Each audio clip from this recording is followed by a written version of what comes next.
Hey guys, Brandon here from GoPros and Stuff 19. Today I'm going to bring you guys a quick little test, like another sound test, with the GoPro HERO4 Black Edition. Not that that matters, just because it's for sound.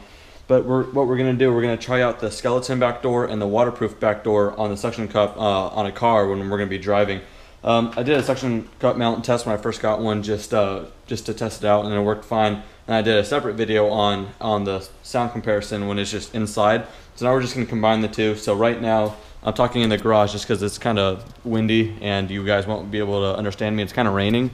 It's not raining enough to where water would really affect the GoPro with the skeleton back door. So what we're going to do, we're going to go on a quick little drive with the waterproof back door, and then with the skeleton back door. And then what I'm going to do, I'm going to get the head strap mount, and I'm going to be inside the car taking it for a little drive. And then we could get the so 4 different kinds of situations that we could see what kind of sound we're getting. So we're going to go ahead and take all this. And yeah, it is raining a little bit, but not enough really. So here's our mount right here. So we're just going to go ahead and unclip it, and we're going to go for a drive.